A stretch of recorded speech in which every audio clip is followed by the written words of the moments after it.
Kutztown Live.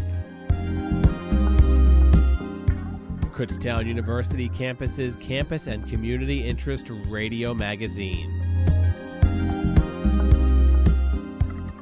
You can call Kutztown Live at 610-683-4859. And now, your host for Kutztown Live, Juliana Jablonski. And I'm not Juliana Jablonski. I am Mike Reggs. Good afternoon. Welcome to Kutztown Live here on the radio voice of Kutztown University, KUR, sitting in for Juliana this week, who is busy with exam week. So good luck to all of our great students out there in this very busy, stressful week. But the light is at the end of the tunnel. Graduation coming up on Saturday. Juliana not graduating. She'll be with us again next semester, fortunately. And we're very excited about that. We have a full show of Kutztown Live today. And just bringing up all of what we got here coming up. Coming up in a little while, we're going to speak with Kara Jo Swetsky. She is a KU graduate who is now Corporate Communications Coordinator at Thomas Jefferson University and University Healthcare. And that's part of our series of interviewing alumni from Kutztown University who have gone on to do fantastic things. So we're going to be talking to Kara. Also coming up later in the show, we're going to sit down with Dawn Sabbath Pugh. She's going to be via phone. Her daughter, Kat, is hiking for type 1 diabetes along the Appalachian Trail. Started her hike in Georgia in February and is on her way to Maine to raise awareness for type 1 diabetes. Also this hour, we're going to go to a brief taped interview that Mike O'Mara, our social media coordinator, did with Student Government Representative Alicia Miller. And so a full show, and that's not even including our guests that we have in the studio right now for the first 10, 15 minutes. Northeast Chamber President Lori and her special guest, John Whitehall, the owner and president of Strategic Sales Training Solutions, LLC. Lori and John, welcome to the show. Thank you, Mike. We're so happy to be here. Yes. So what's going on at the Chamber? Well, you know I have updates for you. You always do. Although we're at the end of our Chamber program season, we do have one final breakfast that will be held on Friday, May 19th, and that will be an education forum held at the Lyons Fire Company in Lyons, not far from DECA. It's easy to find. Mm-hmm. And we're very pleased to present that day also the Kutztown Area Historical Society as our nonprofit partner presentation. And part of our education forum will be a focus on our regional school districts and their relatively new internship program. We're looking for businesses to host students so that we can improve and enhance their field experiences for the next school year. So those will be our topics on May 19th. Coming up in mid-June on the 21st, right here in Kutztown at the Main Street Inn, we will be hosting our third in a series of working lunches. The topic is protecting your business, and we will be addressing topics including cybersecurity, intellectual property, security measures, and drug testing. 4 member experts will serve on our panel, including Al Delau from ArcPoint Labs. He's been here in the studio with us, Mike. Mm-hmm. Don Chrisman from Chrisman Technologies in the Lehigh Valley. Jim Long of Security Services from Fleetwood, and our own chamber solicitor, Bob Hoball, who will be talking about intellectual property. You can register or learn more about any of these programs on our website at northeastberkschamber.com. Now, one other event that's coming up in June on the 8th is a duly hosted networking mixer. The Northeast Berks Chamber will join the Nazareth Bath Chamber in a joint networking mixer. It is open to all of our members and their guests at no cost, and that will be held on June 8th from 6 to 8 p.m. at Willow Tree Grove in Orfield.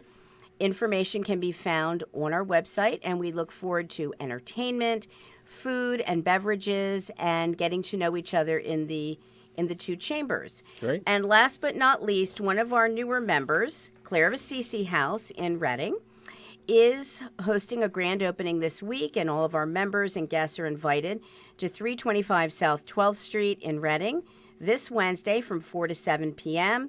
There'll be hors d'oeuvres and wine and a tour of their new facility, so we open that up to our listeners. Next, I'd like to introduce our guest today, John Whitehall from Strategic Sales Training Solutions. I met John a few months ago, and he joined the Chamber in the last month or so.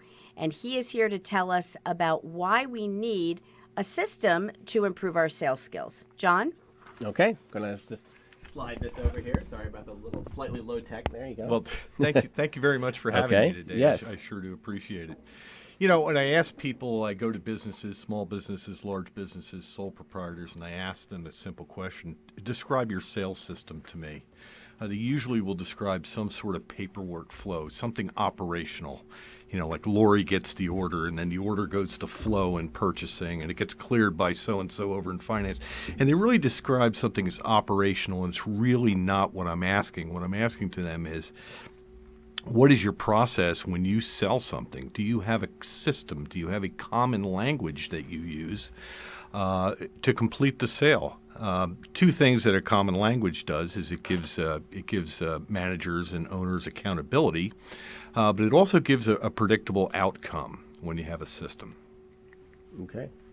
So tell us a little bit of what got you into this line of work. Who am I and why am I here? Who am I and why are you here? Yeah, the the good old old who, what, when, where, why. Yeah, it's the old Admiral Stockdale. Yeah, right? exactly. Yeah. So so I've spent 30 years running high-performance sales teams. I spent some time in the beer industry, the camping industry, the firearms industry. You know, when you start to look at my career path, it's pretty much a perfect redneck sweep.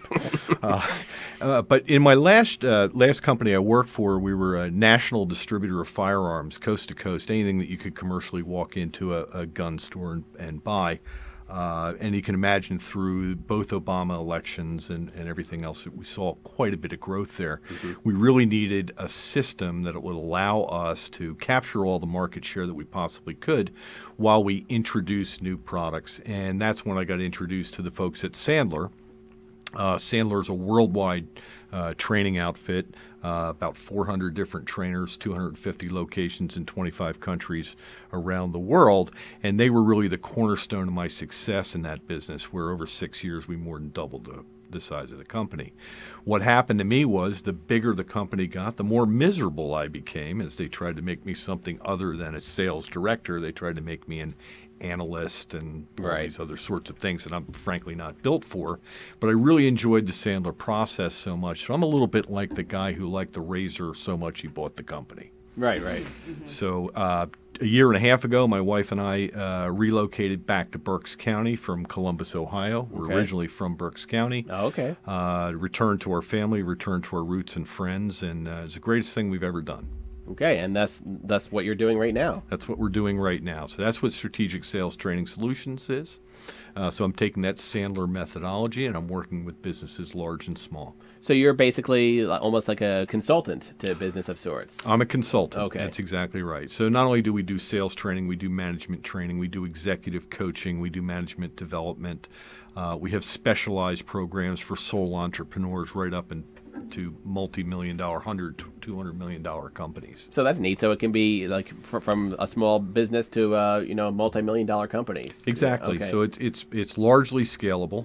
I have a couple of different local training programs that I use. One is a semi-private training that's called a President's Club. Okay. We meet every Wednesday down in Spring Ridge, and this is a lot of sole entrepreneurs, a lot of small businesses who otherwise wouldn't be able to afford or attain such a system. So I bring groups of people together, and it really becomes not only a training group, but it becomes a peer group unto itself.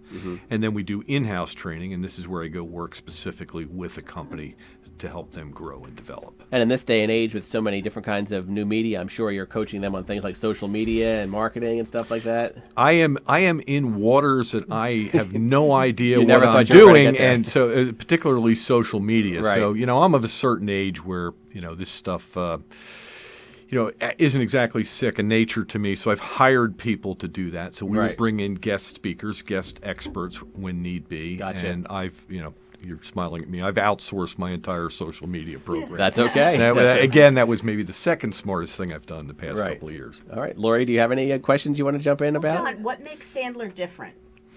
Sandler's different because it really is relationship-based selling of the highest order. If you think about when you go to buy any large purchase, you go to buy a washer and dryer, you go to buy a car, something that's a fairly substantial investment, when a salesperson approaches you, the first thing you're going to do is you're going to lie to them. They're going to say, "Can I help you?" And you're going to say, "No, I'm just looking." Yeah, right. And then they're going to present to you, and they're going to tell you everything about the car, washer, dryer, whatever it is you're buying. So then you're going to steal everything you can. So you've lied, you've stolen. And then when they try to close you, you're going to say, I'm going to think it over. And we know that a think it over is nothing more than a polite no. Right. So we've lied, we've stolen, we've lied again. And then in a weak moment, if you've given them any personal information, they're going to chase you. Oh, yeah. And what are you going to do? You're going to hide. Right. Yeah. Yes. Right? Ignore the phone calls from the car dealer and stuff. So the sellers have their system. Yeah. The buyers also have their a system. And right. because these two systems have been around since the earth cooled, Yep. they counterbalance each other, right? So you lie, steal, lie, hide, right? And so Sandler is different. We try to find the pain, the reasons for buying. We talk about money up front. We talk about who's able to make the decision when the decision comes before we present anything. Right. We really flip the script on the traditional selling model. Okay. Where can we get more information about your company? Well, you can just Google me, johnwhitehall.com. It'll take you directly to my website. There's a full schedule of all my training events. Anything else you want or need to know about me and Sandler Training, you can go right there and should fulfill all your needs. Sounds pretty good. Lori, any other words you want to get in there? I suggest you visit John's website, absolutely. And I know that because the constituency of our chamber is largely small business and entrepreneurs, that I'm sure they'll take advantage of your services. And this is a big reason why I joined. Yeah, thank you. I want to thank you both so much. Check out your website, johnwhitehall.com, correct? Yep. All right. John, Lori, thank you so much for being a part of the show today, and we'll Thank see you, you again in a Mike. couple of weeks. All right, we'll be back right on the other side with our interview with Karajo Skwetsky. Stay tuned.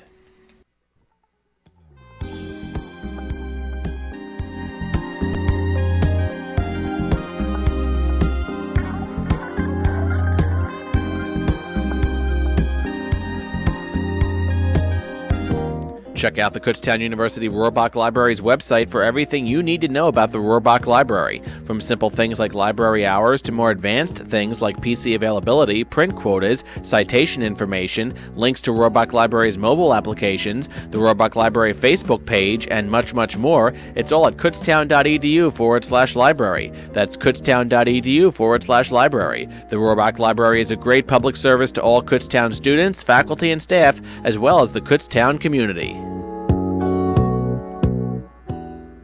I'm on the phone now with Karajo Skwetsky. She is a 2014 KU alumni, and she majored in communication studies. And we have her on the phone right now to tell us a little bit about her story and how she got to where she is now and why she thinks KU had an impact on that. So, Karajo, welcome to the show. Hi, thanks for having me. Yeah, pleasure to have you here, Kara. Okay, tell me a little bit about you, your background, who you are. So I graduated from Kutztown in 2014 with a degree in communication studies. I concentrated in public relations, marketing, advertising side of things. I currently reside in Philadelphia, where I work in corporate communications for Jefferson Health and Thomas Jefferson University. Very good. All right. Is that something that you have always been interested in, communications, public relations, that kind of good stuff? Yeah, I mean, I love it. I always have. When I started at Kutztown, I focused in electronic media, but I became so interested in the communication courses that were offered on the side, so I started picking them up as electives, and I just became so engrossed in them and had such a great connection with the professors there and all the other students that in my sophomore year I ended up switching my major to communication studies, which I can say today was definitely the best thing I ever did, and presenting me with so many different opportunities in my career today. Awesome.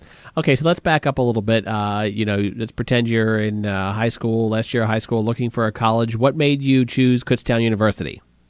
What's really funny is that I went to visit a ton of colleges with my parents. We went up and down the East Coast looking at different schools, and nothing ever really clicked for me. I was looking for a college that felt like a home away from home, and so I toured a bunch of different campuses, and I just never felt that connection. And one of my friends was going to visit Kutztown with his parents one weekend, and he said, "Why don't you come with me?"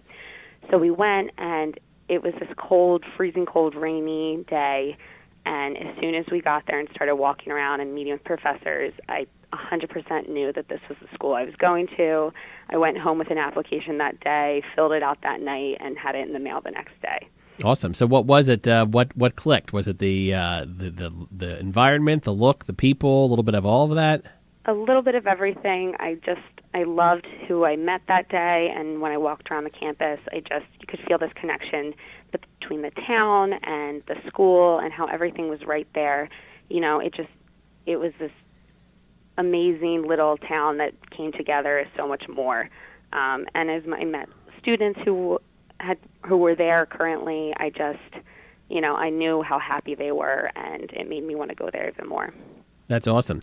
So, now you're, I think you said, corporate communications coordinator at Thomas Jefferson University. Is that right? Yes, correct. Okay. So that's a pretty big jump. I mean, you've graduated in 2014, and in 3 years, you're corporate communications coordinator. Tell us a little bit about how that all came about. So I never expected to be in healthcare, but in my senior year at Kutztown, I went to the career fair, and I ended up coming across an internship with Reitz Advertising, which was located in Wyomissing, Pennsylvania. Right. And I interned there and did I worked there part-time my senior year. And one of my accounts that I was given to work on in public relations was home health care management. And when I graduated, they actually had an opening on the client side at home health care management internally as a marketing assistant. So I moved home just to move back up to Wyomissing and started my career there, working in development and fundraising and event planning. And after about a year there, I was given the opportunity to move to Philadelphia for the communication position at Jefferson. So I've been here a little over 2 years now. That's really good. So how would you say that Kutztown University helped prepare you for where you are now? Kutztown just offered so many opportunities that I don't think I would have had anywhere else. I was involved in multiple clubs. I was the president of the Public Relations Club and the vice president of the Communication Career Club. I worked very closely with professors to speak at Kutztown to incoming students about my experiences. I was able to tutor and mentor students in the major itself. And since I've graduated, I've stayed involved with Kutztown. I've been back for speaking opportunities to the clubs, and last year I went to the Dinner with Golden Bears, and I just feel that Kutztown, they wanted to help you succeed. Every professor I came across, every student, every TA, they all wanted you to do well, and they were willing to do whatever to get me to that point. So it sounds like you're still somewhat active in the university even after you're gone. Yeah, absolutely, and I'd love it, and I wouldn't want to be any other way. That's great. One of the things the university has been doing recently is trying to outreach not just to Pennsylvania students, but to out-of-state, even out-of-country students. I just interviewed a gentleman yesterday from Japan, and was wondering why do you think that students, maybe even out of state or out of the country or just from anywhere should consider Kutztown University? What makes us unique from some of the larger colleges, more expensive colleges? What makes us stand out? Well, I was an out-of-state student. I came were from you? South Jersey. Okay. So I even, I just... So that's a perfect question for you. There you go. Yeah, so, I loved it. I wanted to go a little bit far away, but not too far away that I could still go home. But just the camaraderie that the students have on campus itself, I don't think I noticed it when I was on campus, but looking back and in retrospect, I can truly say that the student population is unlike anything I've ever seen. And I think it's very rare that so many students come together from across the organization. So I remember working with students on projects and fundraisers and events from all across the campus. It didn't matter our age. It didn't matter what class you were in, what major you were in. I've never seen so many people come together and have this special connection, and it really makes all the difference. And I just don't think that's something you find just anywhere. It sounds like you made some lifelong friends at Kutztown University. Yeah, definitely. Awesome. Great. So any other thoughts that you'd like to get out there before I let you go about Kutztown University? Any special memories that really stick out to you, like fun memories or challenging memories or anything like that, that really make you get a little, like get that feeling inside that takes you back to Kutztown? Yeah, definitely. I think probably my biggest memory from Kutztown was my freshman year. I was asked by Professor McNiff, who worked in the communication program, and he asked if me and 2 other students would come together and get the communication career club back up and running. And it had been a club in the past, and it was off, and nobody had really, joined in a while. So we took it on together, Professor McNiff and me and 2 other students, and we started with about 5 or 6 people in the club, and by my senior year, we had over 30 students in it. Good work. And that is just something I'll always remember, and we had so much fun and so many good times, and we would go out to local businesses and do fundraisers, and, it's just something that was very notable to me that I'll never forget. Awesome. Well, that's great. Kara Jo Swetsky, I want to thank you so much for joining me. It sounds like you have a great life, and that was done. Hopefully, Kutztown University can say that we took a part in that. Absolutely. All right. Thank you so much for talking to me, and we hope that your chat here inspired some future Kutztown University students. Oh, I hope so, too. It's a great place. Stay tuned. Coming up after the break, we're going to send it over to Mike O'Mara, who earlier this week sat down with Alicia Miller from the Kutztown University Student Government Board, talking about some of their accomplishments this year and what's coming up next year. It's all coming up on Kutztown Live. Attention KU students, do you have a quick 5 to 10 minute question for the KU Career Development Center? Are you looking for information about an internship, a major, or a career-related topic? Stop by the Career Development Center's quick question walk-in hours to have your questions answered on the spot with no appointment necessary. Walk-in hours are 11 a.m. to 1 p.m. and are held every Thursday and Friday during the semester in Stratton 113. You're listening to Kutztown University Radio. My name is Michael O'Mara, and today we are interviewing Alicia Miller, the new Vice President for Kutztown Student Government Board. A little information about who I am. I am also a member of student government. I was recently re-elected as a role of the Visual and Performing Arts representative, so I will be conducting this interview with the new VP. And right here is Alicia. Say hello, Alicia. Hi. Hi. So tell me a little bit about yourself. Well, I'm Alicia Miller. I'm currently the Student Government Board parliamentarian, and I will be taking the role of Vice President next year. But do you want me to kind of explain what I do outside of SGB?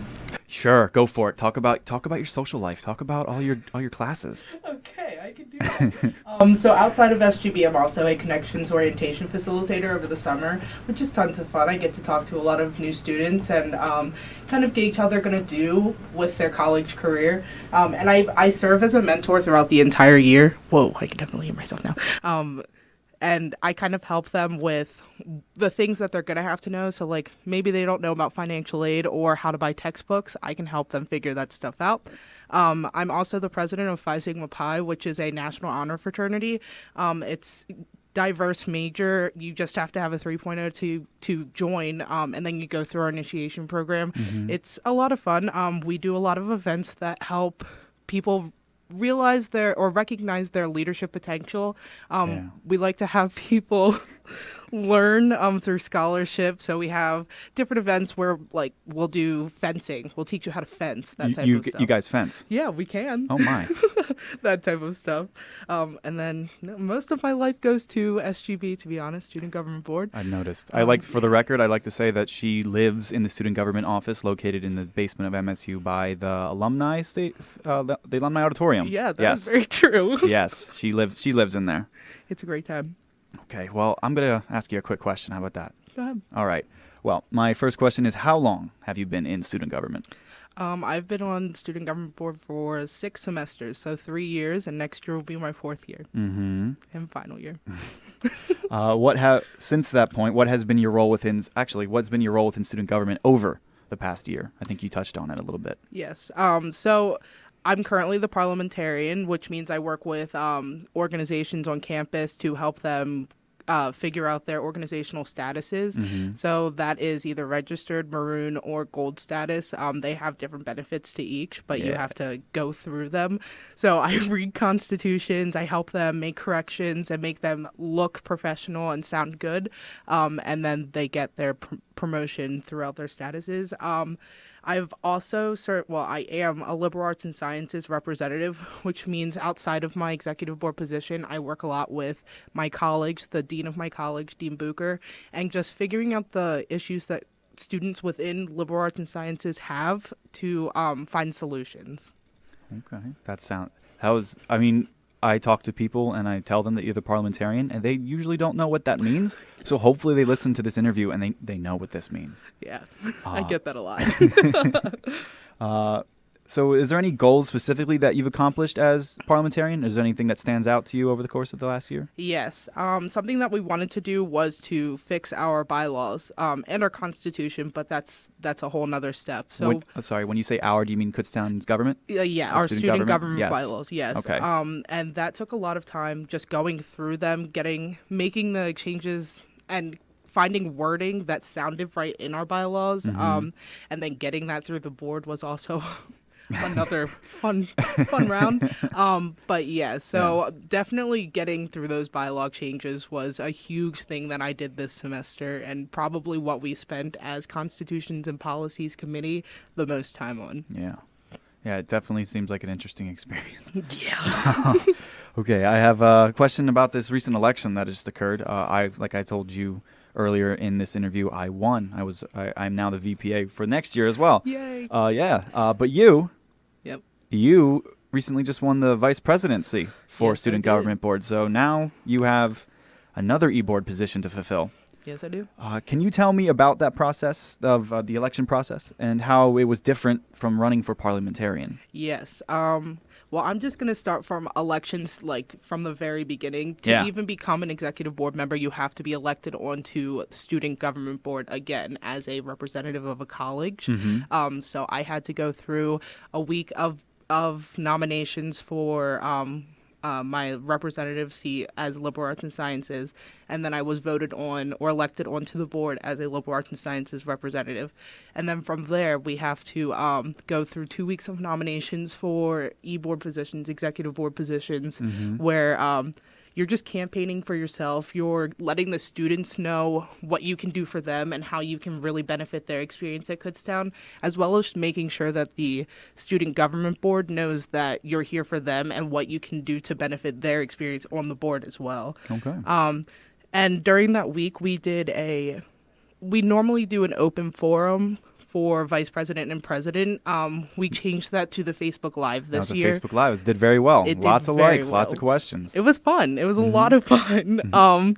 So basically what we did was sit in front of a computer in the office, and we read speeches that were more geared towards the student body rather than student government board. And we took any questions that anyone had and answered them. And then the next week after that, we have elections within the board. So during our general board meeting at 5 in MSU 223. Or sometimes the president's room. Yeah, or the president's room, 250. We read speeches to the board, and that speech is more geared towards the student government board, what we plan to do in our position in the following year. And then the board will elect us into our actual positions. But that popular vote, the Facebook Live, I didn't even mention this. So with the Facebook Live is a popular vote. So what happens is you go into K United and you vote for who you think should be president or who you think should be vice president and then that's read off before we actually do voting for the board so that they know what the students want. Okay, then. Well, that was an amazing answer. Okay. It was different from parliamentarian because I remembered. Because I didn't have to do the open forum or the Facebook Live or worry about the K United open poll. It was more what I wanted to do for the board rather than what I wanted to do for the students. Okay.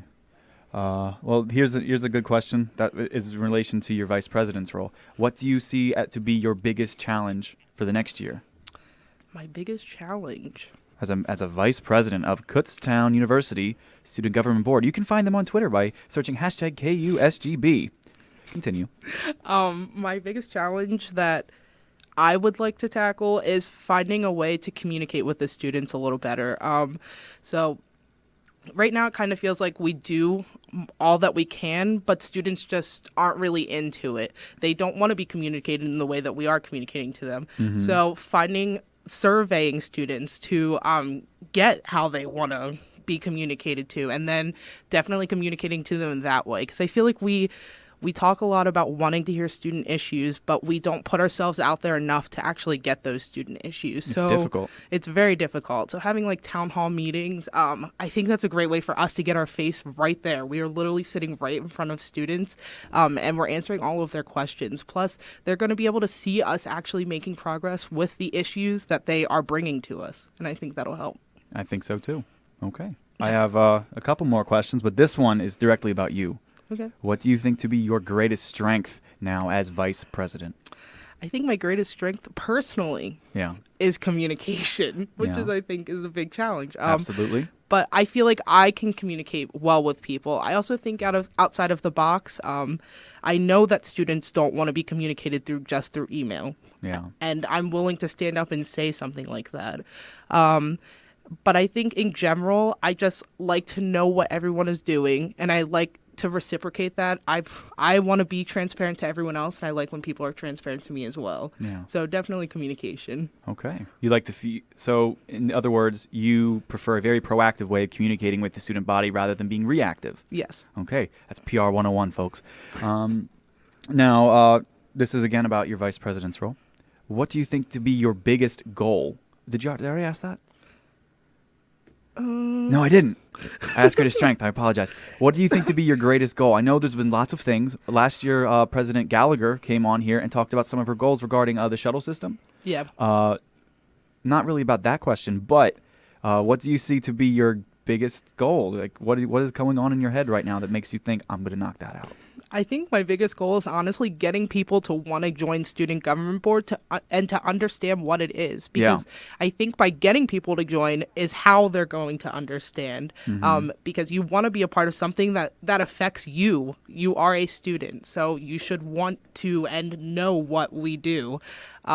So that's definitely going to be my biggest goal is getting people to understand SGB. And I know that'll take place at least visibly to the students a lot during elections, getting people to actually nominate themselves.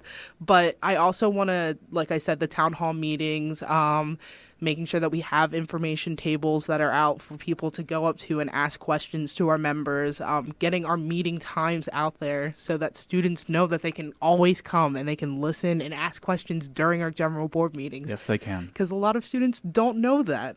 They think it's kind of just closed off to SGB members, and that isn't the case. Yeah, they can come, they can talk, they can discuss, they can be angry, they can be happy. That's what we're here for. We're here to listen to you. Yes, we are. This last question is about the new parliamentarian that was elected in this year's election. Her name's Glenn Rodell. Am I saying that right? Yes. Glenn Rodell.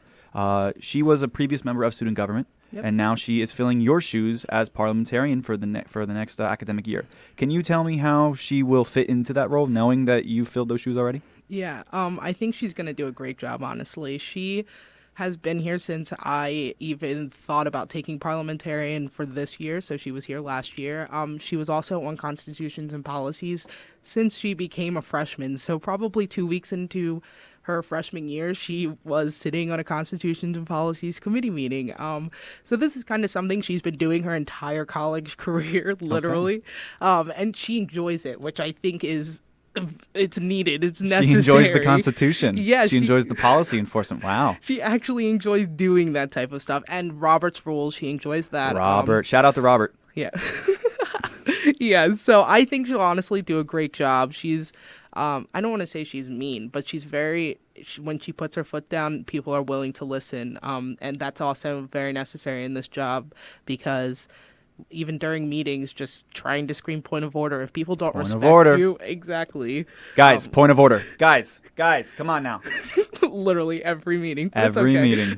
I think with her, she's going to be more like, if you guys don't stop it, I'm going to make you stop. There's going to be repercussions to the actions. Exactly. Yeah, I agree with that wholeheartedly. I'm excited for Glenn Rodell's Iron Fist or Iron Foot or whatever you called it. I'm very excited. Okay. She's very by the rules, so I think that'll definitely help SGB. That sounds like a succeed. constitutional policy kind of thing going on. Exactly. Very good. Okay, well, this has been an interview with Alicia Miller, the new 2017-2018 Vice President for your Kutztown University Student Government Board. You can find them on social media by visiting hashtag KUSGB. My name is Michael O'Mara, and you're listening to Kutztown University Live. To find all things about Kutztown University Radio, be sure to search hashtag KU Radio on social media.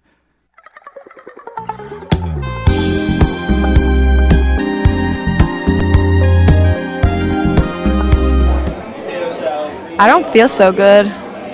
You don't look so good. You should go sleep it off. Hey guys, Emily's not waking up.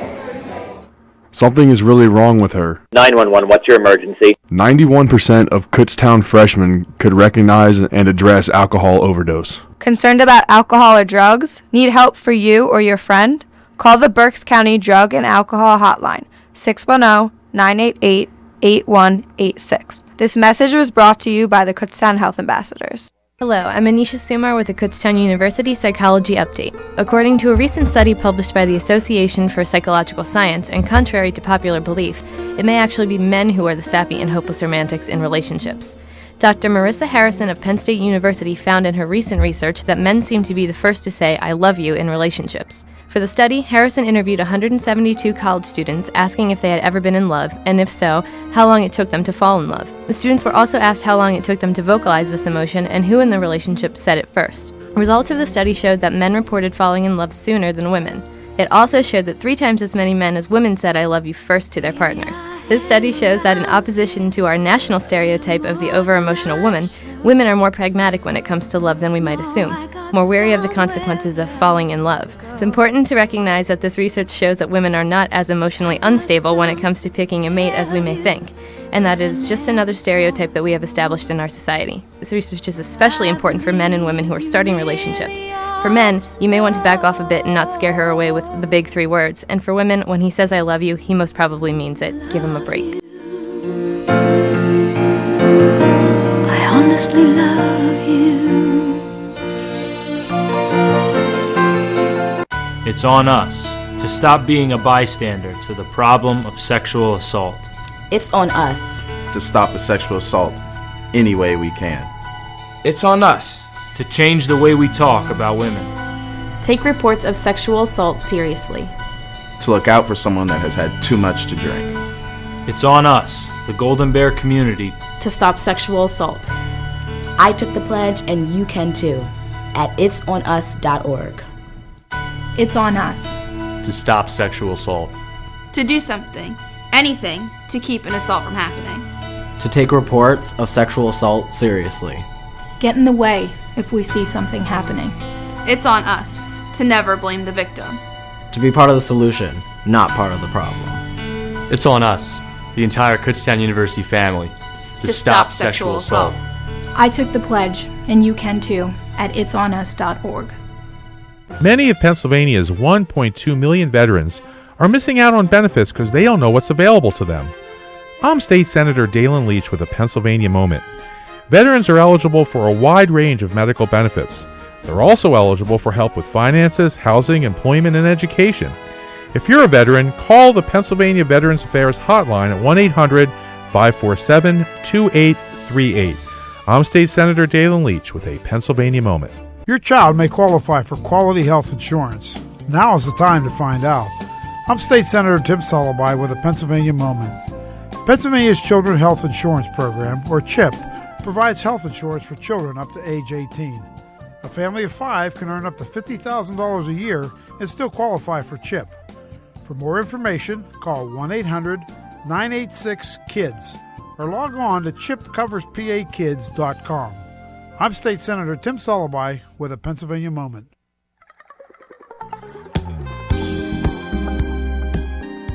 Back we are here on Kutztown Live on the radio voice of Kutztown University KUR. Been a very busy show today on Kutztown Live. A lot of great interviews so far. We had Lori earlier from the Northeast Chamber with her special guest John Whitehall.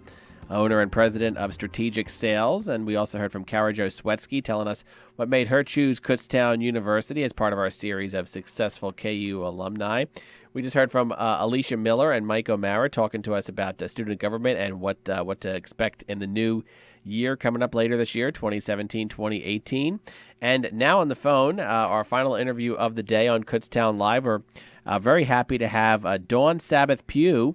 Her daughter is participating in a hike for type 1 diabetes along the Appalachian Trail, and also is preparing for a diabetes awareness event in nearby Port Clinton. She's going to tell us all about both of those things. I bring on the phone right now Dawn. Welcome to the show. Thank you very much for having me. Yeah, pleasure to have you, Dawn. Okay, so tell us a little bit about the wonderful thing that your daughter is doing.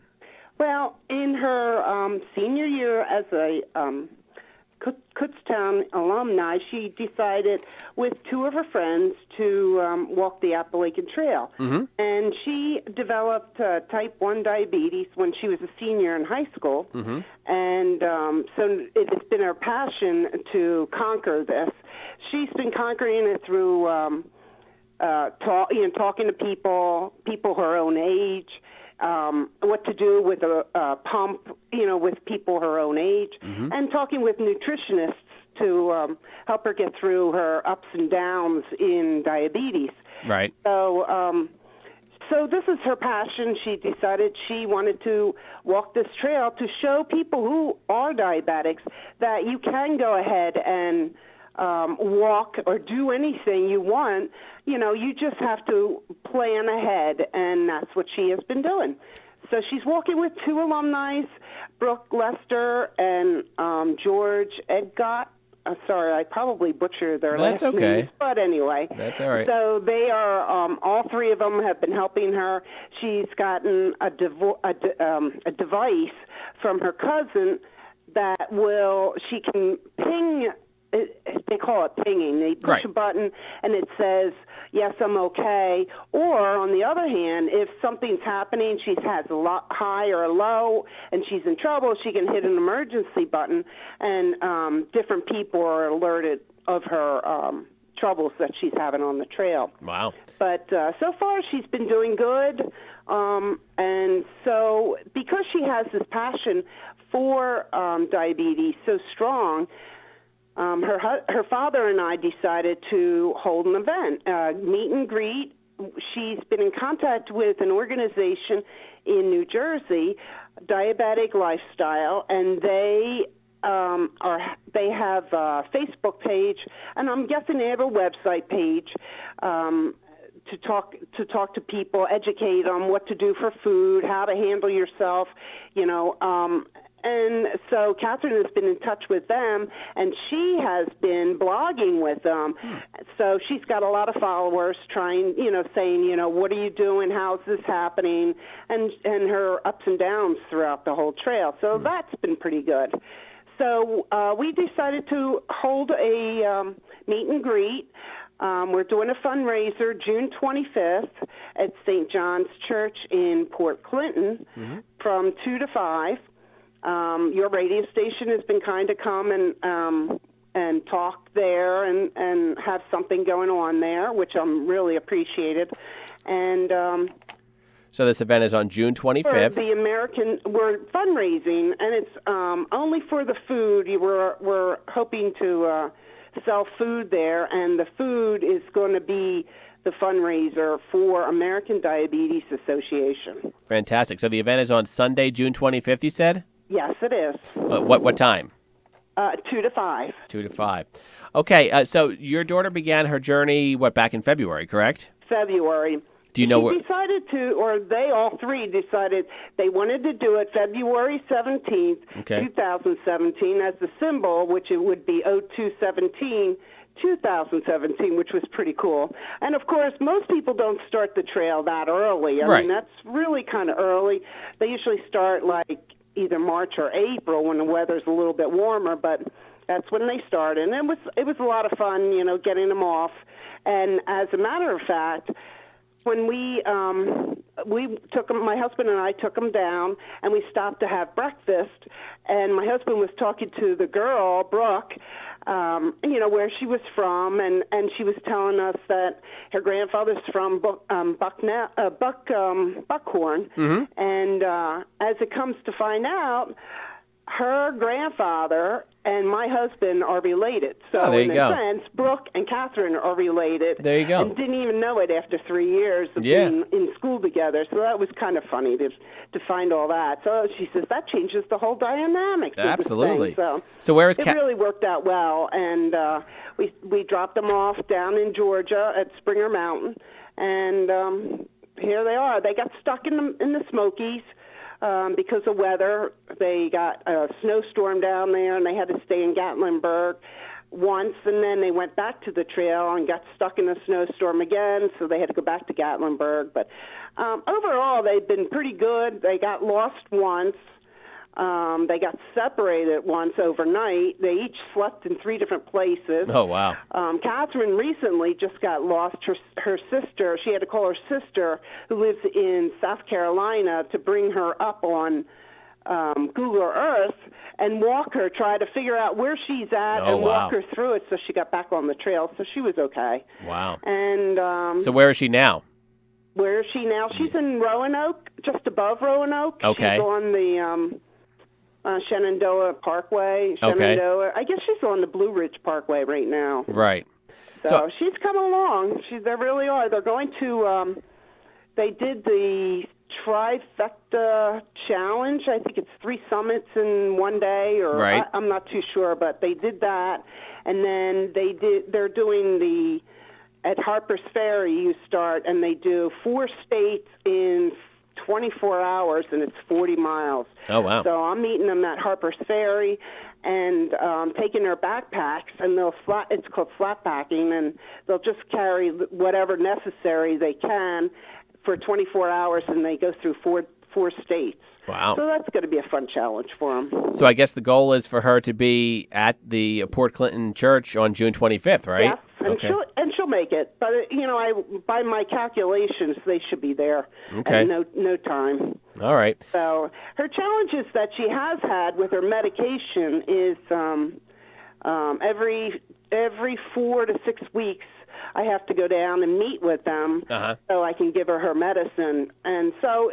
see, for a diabetic, it really isn't that hard if you plan it and if you have people that can help you through this whole thing. So they can do it. And she's been doing well with it. She hasn't had too many highs or lows. She figures out, I mean, you don't eat big meals on the trail, obviously. Right. You have to figure out what kind of meals you make, and she's doing well with it. She is a vegan, so meat isn't a big deal for her. She eats a lot of vegetables and fruits whenever she can get them. Right. So is there like a website or a Facebook page where we can kind of follow her progress? Because that's you can. If you go on Diabetic Lifestyle, they do have a video interview of her with her backpack, talking about what she's doing. There is also a podcast that they made back then, and she talks about her journey with diabetes. So if you go on their website or their Facebook page, you can follow her that way. All right, I just pulled it up here The on my... only challenges that she does have, of course, she's been good with her feet. Feet I get worried about for diabetics. Yeah. But she's been pretty good with it until lately. They've had a lot of rain, and she's been wearing the boots. And she said that was a tough thing. So she's trying to switch out into, I guess they have hiking sneakers. Yeah. So she was getting a new pair of those. So when does she expect to be in Maine at the end of the trail? Probably August, September is what they're hoping for. That's really awesome. That's fantastic. Really, it's a lot of fun. It's been a lot of fun for all of us to watch them. So just recapping everything, you can follow along your daughter Kat's journey up the Appalachian Trail on diabetic lifestyle. That's the main website, but you can just look for the link there. I see it right here. I went to the website. It's right on the right side. You can see about, hiker or hikes Appalachian Trail. Good. Okay. And then the actual event where the meet and greet, where you're going to meet her and raise money for diabetes awareness, is June 25th, which is a Sunday from 2 to 5. Right. In Port Clinton. What's the name of the church there again? I forget. St. John's. St. John's, okay. Church, and it's 36 Penn Street in Port Clinton. Okay. Anything else you want to get out there? The only thing if anybody's interested in doing cooking for us, that's one thing that I am trying to look for. I didn't know if there's any businesses or organizations that would be interested in doing an in-kind donation to help fund this meet and greet. Well, I don't know how familiar you are with Port Clinton, but there are a couple of nice restaurants in there. There's the Port Clinton Hotel. Oh, good. Yeah, Port Clinton Hotel. That's kind of like a cheesesteak type place, and there's the Port Clinton Peanut Shop, which is like a little snack type store. Oh, nice. So yeah, I'm sure one of those would be more than happy. Oh, and 3C's is a restaurant as well. Okay. So I'm sure any one of those would probably be interested. But that's just me. I don't know for sure. But no, you can definitely count on us. We'll do our best to be there for the event. Kutztown University Radio representing this wonderful journey that your daughter is doing. You must be very proud. You must be very proud. Oh yes, definitely we are. Awesome. Well, I want to thank you so much. We've been talking with Dawn Pugh, and her daughter is doing a wonderful journey in recognition and awareness for diabetes, hiking for type 1 diabetes, and you can meet her and Dawn and everybody else on June 25th at St. John's in Port Clinton from 2 to 5. Yep, that's exactly right. Thanks so much for joining us today, Dawn. Thank you so much for allowing me to talk. Have a great day. You too. Bye-bye.